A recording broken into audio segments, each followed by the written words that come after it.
Success academy 11 physics online lecture. तर all students, आपण first chapter जो आहे युनिट्स अँड मेजरमेंट्स हा बऱ्यापैकी ऑनलाईनला कम्प्लीट करण्याचा प्रयत्न केला आहे. आणि मी पुन्हा एकदा सांगतो, जे नवीन विद्यार्थी असतील त्यांनी कुठल्याही पद्धतीनं पुन्हा मनामध्ये काही भीती बाळगायचं कारण नाही आहे, कारण पुन्हा ऑफलाईन लेक्चरला हे सगळं रिपीट केलं जाणार आहे. तर आता नवीन विद्यार्थ्यांसाठी जुन्या विद्यार्थ्यांसाठी एक चांगली गोष्ट म्हणजे आजपासून आपण जो फिजिक्स मधला सेकंड चॅप्टर आहे ज्याचं नाव आहे मॅथमॅटिकल मेथड्स, तो आज आपण सुरू करतोय.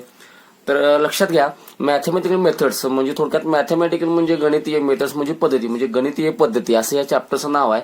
खरं म्हणजे हा चॅप्टर हे नाव जे आहे हे मला स्वतःला पटत नाहीये, कारण ह्या चॅप्टरमध्ये मेनली जर बघायला गेलं तर जुन्या चॅप्टरमध्ये ह्यालाच नाव होतं स्केलर्स अँड व्हेक्टर्स. बघा काय नाव होतं, स्केलर्स आणि व्हेक्टर. म्हणजे मराठीमध्ये जर कोणी 8वी 9वी 10वी असतील तर ते आपण सदिश राशी आणि अदिश राशी असं म्हणतो. तो English nowadays we can call in English as a scalars and vectors. तर खरं म्हणजे ह्या चॅप्टरमध्ये सर्व माहिती स्केलर्स आणि व्हेक्टर्सची आहे. मॅथमॅटिकल मेथड्स हे मागच्या वर्षीपासून नाव बदललंय. का बदललंय हे मला स्वतःला कन्फ्युजिंग आहे, म्हणजे मला समजत नाहीये. खरं म्हणजे आमच्या तोंडातून अजून जुनं म्हणजे टीचर लोकांचं अजून जुनं ह्याच्या बाबतीमध्ये स्केलर्स आणि व्हेक्टर्स असाच शब्द येतोय. तर तुम्हाला पण कळेल, म्हणजे हा चॅप्टर जेव्हा होऊ दे तर तुम्ही देखील म्हणाल की सर तुम्ही म्हणताय ते बरोबर आहे, ह्याचं नाव मॅथमॅटिकल मेथड्स का ठेवलंय, स्केलर आणि व्हेक्टर ठेवायला पाहिजे होतं. ठीक आहे. तर मॅथमॅटिकल मेथड्स. तर आता पुन्हा मी जाणार आहे आपल्या 11th फर्स्ट चॅप्टर म्हणजे थोडक्यात युनिट्स ऑफ मेजरमेंट. प्रत्येक चॅप्टरमध्ये आपल्याला ह्या पुढच्या फर्स्ट चॅप्टरचं थोडंसं रेफरन्स लागणारच आहे. तर physical quantity, a quantity which can be measure, ज्या गोष्टी ज्या राशी आपण मोजू शकतो त्याला म्हणायचं फिजिकल क्वांटिटी. म्हणजे कुठल्या कुठल्या, तर आपल्याला ते पाठ आहेत. आता भरपूर झालंय आपलं, time, mass, length, temperature, pressure, force, work, energy म्हणाल तेवढ्या ह्याच्यामध्ये आहेत. मग त्याच्यामध्ये आपण 2 भाग पाडले होते, फंडामेंटल क्वांटिटी, एरर क्वांटिटी. बरं, तसंच आपण आता पुन्हा फिजिकल क्वांटिटीचे 2 भाग करणार आहे.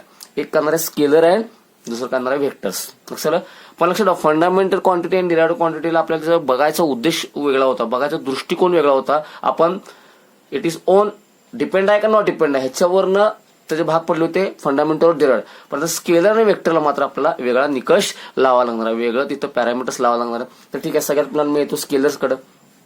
ठीक आहे, आता मी थोडंसं तुम्हाला समजून सांगायचा प्रयत्न करतो. समजा एक आपलं लेक्चर चालू आहे आणि 10 मिनिटं झालेत आणि मी जर तुम्हाला प्रश्न विचारला की students tell me how much times we have covered, म्हणजे किती वेळ झाला लेक्चर चालू, तर तुम्ही काय मला सांगणार हो, 10 मिनिटं झाली, 15 मिनिटं झाली, बरोबर आहे. किंवा सेकंदाच्या भाषेत बोलायचं 200 सेकंद झाले, 300 सेकंद झाले. म्हणजे मला तुम्ही टाइम ही क्वांटिटी सांगत असताना 15 मिनिटं, 10 मिनिटं हे फक्त मला तुम्ही काय सांगितलं, त्याचं मॅग्निट्यूड सांगितली 15, 10. त्यासाठी तुम्हाला असं सांगायला लागलं का हो, उजवीकडे 15 मिनिटं, सो डावीकडे 15 मिनिटं झाली, उजवीकडे 10 मिनिटं झाली. म्हणजे तुम्हाला इथं फक्त टाइम ही क्वांटिटी सांगत असताना, लक्षात घ्या, टाइम ही क्वांटिटी डिस्क्राईब करत असताना, रिप्रेझेंट करत असताना तुम्हाला फक्त ओनली मॅग्निट्यूडची गरज आहे. म्हणजे मी तुम्हाला विचारणार की किती मिनिटं झाली, तर तुम्ही मला 10 मिनिटं झाली. माझा पुढचा प्रश्न हा येणार नाहीये की उजवीकडे 10 मिनिटं झाली का डावीकडे 10 मिनिटं झाली, वरच्या साईडला 10 मिनिटं झाली का डाऊनवर्डला झाली. म्हणजे थोडक्यामध्ये फक्त मला टाइमच्या बाबतीमध्ये 15 मिनिट्स झालं असं म्हटलं की माझं काम झालं. म्हणजे ह्या फिजिकल क्वांटिटीला, म्हणजेच कुणाला टाइम या फिजिकल क्वांटिटीला रिप्रेझेंट करायला मला फक्त ओनली मॅग्निट्यूडची गरज आहे, नॉट रिक्वायर्ड डायरेक्शन. डायरेक्शनची काही गरज नाहीये. त्याला म्हणायचं स्केलर. आलं लक्षामध्ये, त्यालाच काय म्हणायचं, स्केलर. म्हणजे अ physical quantity which can be represented by its magnitude alone. बघा मी तर लिहितो, कशाची डेफिनेशन आहे, स्केलर क्वांटिटी किंवा त्यालाच आपण म्हणू शकतो स्केलर. बरोबर आहे. अ फिजिकल क्वांटिटी म्हणजे लक्षात हे क्वांटिटी बद्दल आहे. पण याच्याकडे बघायचा दृष्टिकोन आता डिपेंड का नॉट डिपेंड असं असणार नाहीये, direction required or not required याच्यावर अवलंबून आहे. बघा, अ physical quantity which can be represented म्हणजे आपण व्यक्त करू शकतो, सांगू शकतो कम्प्लिटली, पूर्णपणे, बाय इट्स मॅग्निट्यूड अलोन. म्हणजे थोडक्यात त्याचं युनिट आणि मॅग्निट्यूड, थोडक्यात नंबर, ह्याला म्हणतो आपण magnitude, bye its magnitude alone. फक्त मॅग्निट्यूड सांगितलं की त्याला तुम्ही त्याची होतं, बरोबर आहे. आर कॉल्ड ॲज, अशा फिजिकल क्वांटिटीला काय म्हणायचं, आर कॉल्ड ॲज स्केलर्स. ह्यांनाच काय म्हणायचं, स्केलर्स. म्हणजे फॉर एक्झाम्पल आता मी सांगितल्याप्रमाणे टाइम, लक्षात आलं. मला सांगा टाइम तुम्ही काय सांगणार, सेकंदात सांगाल किंवा मिनिटात सांगाल किंवा तासमध्ये सांगाल, पण ते सांगत असताना ओनली काय सांगणार आहे, मॅग्निट्यूड सांगणार आहे. तुम्हाला डायरेक्शनची गरज लागणार नाही. म्हणजे थोडक्यात physical quantity which can be represented किंवा डिस्क्राइब्ड असं काय म्हणू शकता, म्हणजे व्यक्त करू शकता. विच कॅन बी डिस्क्राइब्ड और represented completely bye its magnitude alone. म्हणजे फक्त मॅग्निट्यूड दिल्यावरती त्याचं काम होतं, त्याला बाकीचं कुठलाही आपल्याला माहिती सांगायला लागत नाही. अशा क्वांटिटीना काय म्हणायचं आहे, स्केलर क्वांटिटी और it is called as scalar.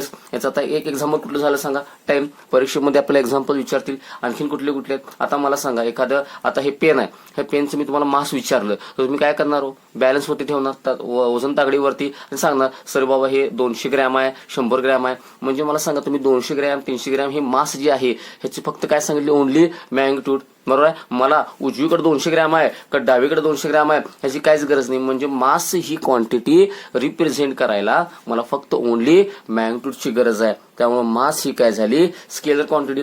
तसंच लेंथ, समजा आता हे पेन आहे, या पेनाची मी लेंथ मोजा म्हणलं, तुम्ही काय लावणार, इथं स्केल लावणार, पट्टी लावून तुम्ही काय सांगणार 5 सेंटीमीटर आहे. असं घेतलं तरी पण 5 सेंटीमीटरच होणार आहे, असं घेतलं तरी 5 सेंटीमीटरच होणार आहे, असं घेतलं तरी 5 सेंटीमीटर आहे. म्हणजे लेंथ मोजायला तुम्हाला ओनली मॅग्निट्यूडची गरज, लेंथ रिप्रेझेंट करायला ओनली मॅग्निट्यूडची गरज. आणि ओनली मॅग्निट्यूड म्हटलं की स्केलर. आपल्या क्लासच्या विद्यार्थ्यांसाठी ही इंट लक्षात ठेवा, ओनली मॅग्निट्यूड म्हटलं तर स्केलर असतं. असं आणखीन कुठले कुठले आहेत. त्याच्यानंतर आणखीन जर क्वांटिटी बघितली तर टेम्परेचर. मग आता लक्षात ठेवा, आता तुम्ही ज्या रूम मध्ये बसलाय त्या ठिकाणी मी विचारलं तुम्हाला किंवा तुमचं टेम्परेचर, रूम टेम्परेचर काय आहे, तुम्ही थर्मामीटर वापरणार, कुठला डिव्हाइस वापरणार, थर्मामीटर. आणि थर्मामीटरमध्ये तुम्ही मला बघून काय सांगणार की सर आज 24 डिग्री सेल्सिअस आहे किंवा 20 डिग्री सेल्सिअस आहे, ह्याप्रमाणे तुम्ही मला सांगाल. म्हणजे टेम्परेचर उजवीकडं 25 सेंटीमीटर आहे का समोर आहे का डावीकडे आहे हे मला सांगायची गरज नाही. म्हणजे temperature is only described by magnitude. Temperature described completely only by its magnitude. So it is called as scalar quantity. लक्षात आलं. आणखीन कुठले कुठले आहेत बघा, मास, लेंथ, टाइम. लक्षात फंडामेंटल क्वांटिटी चालेल नाही आहे, हे चाललेलं आहे स्केलर. म्हणजे ह्या ठिकाणी कुठला विचार करायचा, मॅग्निट्यूड आणि डायरेक्शन. ओनली मॅग्निट्यूड असेल तर काय म्हणायचं, scalar quantity. Direction not required, only magnitude required असेल तर म्हणायचं स्केलर. आणखीन असे कुठले कुठले सांगू शकता तर लक्षात ठेवा, प्रेशर. बरं, एखाद्या गोष्टीवरती मी जर दाब दिला, समजा एखादं स्पंज आहे, स्पंजला मी असं दाबलं किंवा रबरी बॉल आहे त्याला मी दाबलं, दॅट इज कॉल्ड प्रेशर. तर ते प्रेशर आपण कशामध्ये मोजतो, पास्कलमध्ये. त्यासाठी तुम्हाला डायरेक्शनची गरज नाही. लक्षात आलं. ओनली मॅग्निट्यूड आहे तर प्रेशर ही क्वांटिटी काय झाली, स्केलर क्वांटिटी झाली. लक्षात आलं याच्यामध्ये. त्यानंतर अशा अनेक क्वांटिटी आहेत की जे तुम्ही सांगू शकता. म्हणजे ह्याच्यामधून मला काय सांगायचं आहे, physical quantity which can be represented by its magnitude alone. की ज्या फिजिकल क्वांटिटीला समोरच्याला रिप्रेझेंट करायला, डिस्क्राईब करायला फक्त मॅग्निट्यूड लागतं, डायरेक्शनची गरज लागत नाही. अशांना काय म्हणायचं आहे, it is called as the scalar quantity. कुठले कुठले झाले बघा, time, mass, length, temperature, pressure, अशा अनेक सांगता येतील. त्यानंतर वर्क, त्यानंतर एनर्जी. चला, एनर्जी किंवा वर्क जूल मध्ये, तर डावीकडे 10 जूल काही सांगायला लागते, ओनली मॅग्निट्यूड रिक्वायर्ड आहे. अशा अनेक क्वांटिटी आहेत की ज्यांना आपल्याला फक्त कशाची गरज लागते, ओनली मॅग्निट्यूडची. त्यानंतर डेन्सिटी बघा, मास अपॉन व्हॉल्यूम. बरोबर, एखाद्या गोष्टीचं मास अपॉन व्हॉल्यूम म्हणजे काय असतं, डेन्सिटी. मास स्केलर क्वांटिटी आहे, व्हॉल्यूम स्केलर क्वांटिटी आहे, म्हणजे डेन्सिटी पण काय झाली, स्केलर क्वांटिटी. अशा ज्या सर्व क्वांटिटी आहेत, time, mass, length, temperature, pressure, work, energy, लक्षात, डेन्सिटी, ह्यांना ओनली मॅग्निट्यूड रिप्रेझेंट करायला लागतं. So it is called as scalars quantity किंवा स्केलर्स म्हणायचं. सगळ्यांना लक्षात आलं. मग आता दुसरा भाग व्हेक्टरचा. आता मी तुम्हाला व्हेक्टर बद्दल सांगतो. बघा, व्हेक्टर बद्दल सांगत असताना खूप चांगलं मस्तपैकी माझ्याकडे एक्झाम्पल आहे, ते सगळ्यांना कळते का बघा. व्हेक्टर क्वांटिटी किंवा व्हेक्टर्स. समजा ह्या ठिकाणी एक पाथ आहे, मार्ग आहे. हा पॉईंट ओ घेऊया, हा पॉईंट ए घेऊया आणि हा पॉईंट बी घेऊया. समजा ओ आणि ए मध्ये किती डिस्टन्स आहे, समजा 5 किलोमीटर आहे समजा, असं आपण समजूया. किती आहे, एक 5 किलोमीटर आहे. त्यानंतर ओ आणि बी मध्ये पण किती आहे, समजा 5 किलोमीटर आहे. आता 5 किलोमीटर हे काय झालं, मॅग्निट्यूड झाली. ठीक आहे. मग आता एक व्यक्ती, 1 person is standing at O. बरोबर. आणि मी जर तुम्हाला म्हणलं की त्या व्यक्तीनं पोझिशन चेंज केली, त्या व्यक्तीने काय केलं, पोझिशन चेंज केली. आणि चेंज इन पोझिशनलाच काय म्हणतात, डिस्प्लेसमेंट म्हणतात. काय म्हणतात, म्हणजे तो ओ वरनं ए ला गेला किंवा बी ला गेला, म्हणजे पोझिशन काय झाली, चेंज. आणि कायम लक्षात ठेवा, चेंज इन पोझिशनलाच काय म्हणतात, डिस्प्लेसमेंट. मग आता मी जर तुम्हाला असं सांगितलं की सुरुवातीला initially this person is standing at O, बरोबर, आणि काही वेळानंतर ही हॅज डिस्प्लेसमेंट 5 किलोमीटर, त्याचं समजा डिस्प्लेसमेंट किती आहे, 5 किलोमीटर आहे. ओ आहे कुठं बघा ओला आणि त्याचं डिस्प्लेसमेंट किती झालं 5 किलोमीटर. तर तुम्ही मला सांगा की तो कुठं असेल, ए ला असेल का बी ला असेल. प्रश्न कळला माझा. बघा सुरुवातीला तो कुठे इनिशियली कुठं आहे, तो ओ या ठिकाणी. आणि मी जर तुम्हाला प्रश्न विचारला की द पर्सन हॅज डिस्प्लेसमेंट, लक्षात घ्या चेंज इन पोझिशन म्हणजे काय डिस्प्लेसमेंट. मग त्याचं डिस्प्लेसमेंट केलंय, किती केलंय 5 kilometre.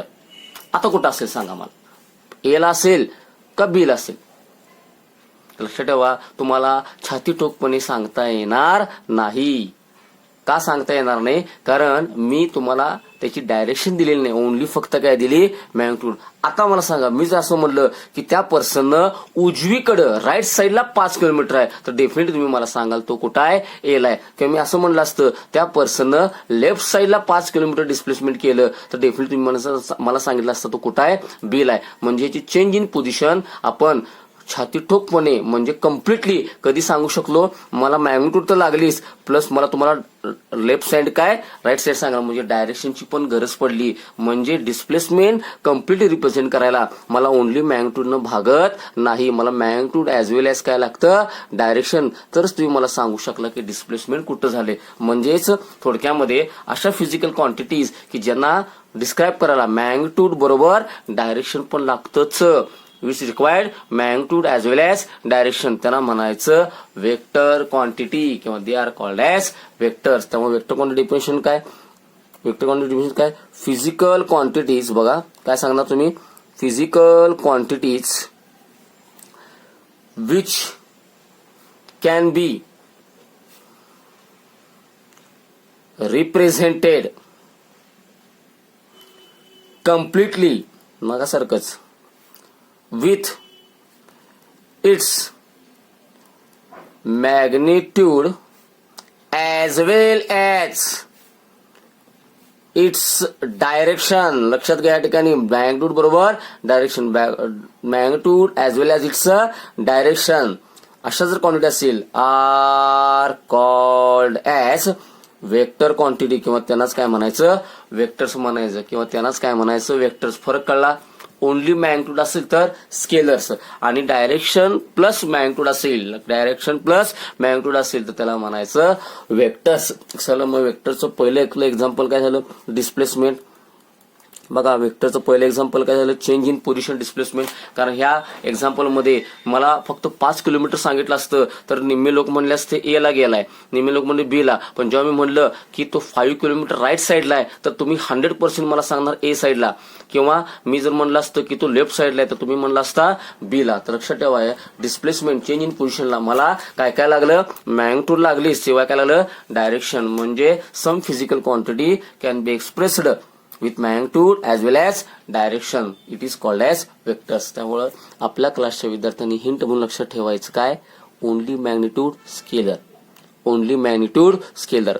Magnitude plus direction vector. किती सोपं आहे बघा, मॅग्निट्यूड प्लस डायरेक्शन काय असणार आहे वेक्टर असणार आहे. पहिलं एक्झाम्पल काय डिस्प्लेसमेंट. आता मला सांगा दुसरं एक्झाम्पल मी तुम्हाला सांगणार आहे व्हेलॉसिटी, बरोबर आहे. दुसरा एक्झाम्पल काय असणार आहे व्हेलॉसिटी. आता व्हेलॉसिटी अपॉन टाइम म्हणजे काय असतं ऍक्सलरेशन, त्यामुळे ऍक्सलरेशन पण काय असणार आहे वेक्टर क्वांटिटी. त्यानंतर मास इंटू ऍक्सलरेशन म्हणजे फोर्स. लक्षात ठेवा एखादी बॉडी आहे याला मी इकडून फोर्स लावला किंवा इकडून लावला तर मला सांगायला लागणार आहे 10 न्यूटन फोर्स म्हणून सांगणार नुसतं सांगून चालणार नाही. मला 10 न्यूटन उजवीकडून फोर्स लावला का 10 न्यूटन डावीकडून, त्याशिवाय मला डिस्प्लेसमेंट सांगता येत नाही. म्हणजे फोर्स या क्वांटिटीला मॅग्निट्यूड ऍज वेल एज डायरेक्शनची गरज आहे. फोर्स या क्वांटिटीला मॅग्निट्यूड ऍज वेल एज डायरेक्शनची गरज आहे. त्यामुळे फोर्स ही क्वांटिटी काय झाली वेक्टर क्वांटिटी झाली. बरं त्याच्यानंतर आणखीन कुठलं येऊ शकतं, त्यानंतर आणखीन एक क्वांटिटी लक्षात ठेवा टॉर्क. फक्त नाव लक्षात ठेवा, पुढे आपलं काही दिवसांनी येईल फोर्स इंटू डिस्टन्स, यालाच काय म्हणतात टॉर्क.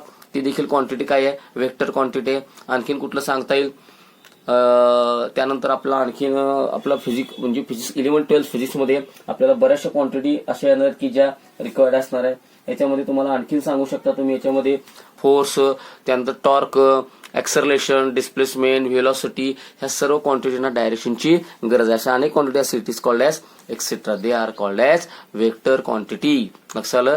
म्हणजे हा जो चॅप्टर आहे खरं म्हणजे त्याचं नाव काय पाहिजे होतं जे जुनं होतं आपलं स्केलर आणि वेक्टर. ठीक आहे आता नवीन आपलं नाव काय आहे मॅथमॅटिकल मेथड्स. पण शिकताना आपलं स्केलर आणि वेक्टर शिकणार आहे. मग मला सांगा स्केलर आणि वेक्टर मध्ये सिमिलरिटी काय हो, स्केलर आणि वेक्टर मध्ये सिमिलरिटी काय आहे तर स्केलर आणि वेक्टरमध्ये सिमिलॅरिटी, पहिली सिमिलॅरिटी मध्ये याच्यामध्ये काय येऊ शकतं लक्षात ठेवा, हे दोन्ही फिजिकल क्वांटिटी आहेत, एवढीच फक्त सिमिलॅरिटी आहे. डिफरन्स काय, only magnitude scalars, only magnitude scalar आणि मॅग्निट्यूड प्लस डायरेक्शन हे आपल्या मनामध्ये लक्षात ठेवा. Which required magnitude as well as direction it is called as vector quantity. याचे एक्झाम्पल्स लक्षात ठेवा. समजा एखादी क्वांटिटी नवीन आली, तुम्ही मनातल्या मनात विचार करायचं की त्याला डायरेक्शन लागते का नाही लागत. डायरेक्शन लागत नसेल तर स्केलर क्वांटिटी, डायरेक्शन लागत असेल तर वेक्टर क्वांटिटी. लक्षात आलं. आता मी इंग्लिशमध्ये मस्तपैकी लक्षात ठेवू शकतो. दोन्हीची पण एक्झाम्पल्स लक्षात ठेवा. नवीन चॅप्टर आहे, मस्तपैकी नवीन चांगली आपण सुरुवात करू शकतो. मग आता लक्षात घ्या, वेक्टर क्वांटिटी जी आहे ती नेमकी रिप्रेझेंट कशी करायची, म्हणजे ग्राफिकल प्रेझेंटेशन कसं करायचं. तर मी तुम्हाला सांगणार आहे वेक्टर क्वांटिटीचं ग्राफिकल प्रेझेंटेशन कसं करायचं मी तुम्हाला सांगणार आहे. That is called graphical. कागदावरती नेमकं सांगणार कसं ही वेक्टर क्वांटिटी आहे, परीक्षकाला कळणार कसं. लक्षात ठेवा, आपल्याला वेक्टर म्हणले की काय आवश्यक आहे, वेक्टर म्हणले की डायरेक्शन प्लस मॅग्निट्यूड. मग तुम्हाला काय म्हटलं मी, ए इज अ वेक्टर. प्रत्येक वेळेला असं लिहित बसायचं का, तर ए वेक्टर आहे म्हणजे याला काय काय काय असणार सांगा, याला डायरेक्शन असणार आहे प्लस मॅग्निट्यूड, दोन्ही गोष्टी असणार आहेत. मग लक्षात ठेवा, समजा ही झाली याची डायरेक्शन, समजा ह्या साईडला आहे, ही झाली याची डायरेक्शन आणि ही याची इथून इथं लेंथ म्हणजे काय असते, मॅग्निट्यूड असते. लक्षात आलं, लेंथ म्हणजे काय असते, मॅग्निट्यूड असते. तर लक्षात ठेवा, हा मी एक वेक्टर दाखवू शकतो याच्यामध्ये आणि हा वेक्टर आहे, ए हा वेक्टर आहे कळणार कसं, त्याला मॅग्निट्यूड आहे शिवाय काय आहे, डायरेक्शन आहे. त्यासाठी डोक्यावरती काय देतात, एरो दाखवतात. डोक्यावरती काय दाखवतात, एरो, ह्यालाच म्हणतात bar. So it is called as a bar. डोक्यावरती काय देतात, बार, म्हणजे ह्याला एरो आहे म्हणजे डायरेक्शन आहे. लक्षात ठेवलं किती सोपं बघा. आणि डायरेक्शन आहे म्हणजेच कोण आहे, वेक्टर आहे. थोडक्यात ए इज अ वेक्टर असं म्हणायचं असेल तर तुम्ही नुसतं ए बार म्हटलं तरी परीक्षकाला किंवा समोरच्या माणसाला कळणार की ए ह्या काय आहे, वेक्टर आहे. कारण डायरेक्ट डोक्यावरती काय आहे, बार आहे. बार आहे म्हणजे डायरेक्शन आहे. लक्षात ठेवा, इथून इथं पण त्याची काय झाली, मॅग्निट्यूड, आणि ही काय झाली, डायरेक्शन झाली. सो ए बार. बरोबर, मी दाखवत असताना आपण काय केलं, ए बार. आता मला सांगा, ए बार म्हणली की हा काय झाला, वेक्टर. वेक्टर म्हणजे ह्याच्याकडे काय काय असणार, डायरेक्शन प्लस मॅग्निट्यूड असणार. आता ह्यातली फक्त मॅग्निट्यूड जर बाजूला काढायचे कसं काढणार, जसं आपण पुरा मॉड्युलस करतो बघा केसमध्ये. मग अशा वेळेला काय करायचं, ए बारला काय करायचं, दोन रेषा काढायच्या म्हणजे मॉड्युलस. आणि मॉड्युलस म्हणले की काय असते, ओनली मॅग्निट्यूड. किंवा आणखीन एक सोपं मार्ग आहे, सरळ डोक्यावरचा बार काढून टाकायचा.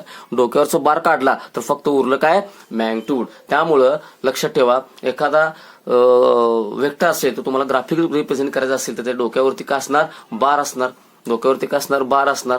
बरोबर. आणि तुम्हाला जर ड्रॉइंग मध्ये काढायचं असेल तर त्याची डायरेक्शन आणि त्याची लेंथ म्हणजे काय असणार, मॅग्निट्यूड. म्हणजे हा झाला, ही ए ची काय झाली, डायरेक्शन, आणि इथून इथं जर लेंथ मोजली जर काय असणार आहे, मॅग्निट्यूड. याच्यापेक्षा लहान असेल तर डायरेक्शन तीच असणार पण मॅग्निट्यूड कमी असणार. थोडक्यात ही झाली मॅग्निट्यूड प्लस डायरेक्शन म्हणजे ए बार. लक्षात आलं. तर ए बार म्हणले की तो असतो वेक्टर. वेक्टर म्हणले की त्याला काय काय असतं, डायरेक्शन प्लस मॅग्निट्यूड. म्हणजे यातल्या तर ओनली मॅग्निट्यूड, फक्त मॅग्निट्यूड बाजूला जर काढायची झाली, कारण आपल्याला बऱ्याच वेळा कॅल्क्युलेशनच्या वेळेला ओनली मॅग्निट्यूड लागते. अशा वेळेला काय करायचं, एक तर दोघांना दोन रेषा काढायच्या म्हणजे मॉड्युलस, किंवा सरळ त्यापेक्षा सोपं डोक्यावरचा बार काढा म्हणजे काय झालं, ए ची ओनली काय झाली, मॅग्निट्यूड झाली. लक्षात आलं. असंच आपण समजा आता मी तुम्हाला म्हटलं बी बार हा वेक्टर आहे, कसं दाखवणार, तर बी बार हा वेक्टर आहे, तर हा काय झाला, बी बार हा काय झाला, वेक्टर झाला. समजा ही झाली याची डायरेक्शन, ही झाली याची मॅग्निट्यूड, हे झालं ड्रॉइंग मध्ये. लक्षात आलं. आता ह्याची मला लक्षात ठेवायचं, जर ओनली मॅग्निट्यूड असेल तर बी बारला काय करणार, दोन रेषा मॉड्युलस किंवा मग डोक्यावरचं बार काढायचं. ह्याला काय म्हणायचं, मॅग्निट्यूड म्हणायचं. ह्याला काय म्हणायचं, magnitude is called as vector representation. त्यालाच काय म्हणायचं, वेक्टर रिप्रेझेंटेशन. लक्षात आलं मी काय सांगितलं. तर आणखीन एकदा आपण रिवाइज करूया. काय रिवाइज करूया बघा, मॅथमॅटिकल मेथड्स म्हणजे स्केलर वेक्टर्स, स्केलर्स वेक्टर्स. पहिल्यांदा scalars, a physical quantity which can be represented completely by magnitude alone. ज्या फक्त मॅग्निट्यूडने रिप्रेझेंट केल्या जातात अशा फिजिकल क्वांटिटीला काय म्हणायचं, स्केलर क्वांटिटी किंवा scalars. For example time, mass, length, temperature, pressure, work, energy. बघा ह्या सर्व आहेत, ह्यांना फक्त मॅग्निट्यूड लागते. लेंथला फक्त 10 मीटर लागणार, उजवीकडे 10 मीटर का डावीकडे 10 मीटर असं सांगायची गरज पडणार नाही. मासला 10 kg 2 kg, उजवीकडे 10 किलो भरलंय का डावीकडे 10 किलो हे मला सांगायची गरज पडणार नाही. Only magnitude is called as scalar. पण आता काही क्वांटिटी अशी आहेत जसं डिस्प्लेसमेंट की ज्यांना मला मॅग्निट्यूड तर सांगायला लागणारच आहे, आपलं डायरेक्शन सांगितल्याशिवाय मला ते रिप्रेझेंट करता येत नाही. जसं डिस्प्लेसमेंटचं सांगितलं. मग अ physical quantity which can be represented completely bye its magnitude as well as direction. हे वाक्य महत्वाचं आहे. डायरेक्शन प्लस मॅग्निट्यूड असेल त्याला काय म्हणायचं, वेक्टर क्वांटिटी. त्याचे एक्झाम्पल लक्षात ठेवा, displacement, velocity, acceleration, force, torque, त्या असे जे आहेत असे बरेच क्वांटिटी आहेत बरोबर, यांना म्हणायचं वेक्टर क्वांटिटी. मग आता वेक्टर जो आहे, आता मेन मध्ये सगळा सिलेबस आपला कशावरती, वेक्टरवरती, स्केलरवरती नाही. तर समजा ए हा वेक्टर आहे, तो कसं रिप्रेझेंट करायचा, ड्रॉइंग मध्ये डायरेक्शन आणि ही त्याची काय झाली मॅग्निट्यूड. आणि तुम्हाला सिम्बॉलिकली दाखवायचं असेल तर ए बार म्हणायचं. ए बार म्हणलं तर काय असणार लक्षात ठेवा, डोक्यावरती बार आहे म्हणजे डायरेक्शन प्लस मॅग्निट्यूड आहे. आता ह्याची ओनली मॅग्निट्यूड पाहिजे असेल, लक्षात घ्या, फक्त तुम्हाला मॅग्निट्यूड पाहिजे असेल तर एकतर मॉड्युलस काढायचं किंवा डोक्यावरचा बार काढायचा. म्हणजे बी हा जर तुम्हाला वेक्टर दाखवायचा असेल तर बी बार केलं की डेफिनेटली हा काय आहे, वेक्टर आहे. मग तुम्हाला ड्रॉइंग मध्ये समजा ही त्याची झाली डायरेक्शन आणि ही झाली मॅग्निट्यूड. समजा कधी कधी असं असू शकतं, लहान असू शकतं, हे डायरेक्शन आणि मॅग्निट्यूड, आणि याची ओनली मॅग्निट्यूड पाहिजे असेल तर मॉड्युलस काढा किंवा डोक्यावरचा बार काढा, it is called as vector. इथपर्यंत जर तुम्हाला समजलं असेल तर आता नेक्स्ट लेक्चरला आपण वेक्टरचे टाइप्स किती आहेत, त्याचे काही डेफिनेशन्स की जे आपल्याला परीक्षेमध्ये विचारल्या जातात ते बघणार आहे. त्यामुळे हा व्हिडिओ व्यवस्थित बघा, एकदा डोक्यात व्यवस्थित कन्सेप्ट घुसू दे, तुम्हाला तो पुढे खूप इझिली जाऊ शकतो. दररोजचे PCMBचे जे काय ऑनलाईन व्हिडिओज येतात ते अटेंड करा. तुम्ही युट्यूब लेक्चरमध्ये असल्यामुळं तुम्ही ते पॉज करून किंवा मागं पुढे बघून ते बघू शकता. त्यानंतर आता ऍडमिशन्स नवीन चालू आहेत, त्यामुळे कोणाचे मित्रमैत्रिणी असतील डायरेक्टली मला फोन करून किंवा मेसेज जरी करून त्याचा नंबर आणि नाव जरी दिलं तरी पण आपण त्यांना ऍड करू शकतो. लक्षात आलं? Do study and get the knowledge. Okay.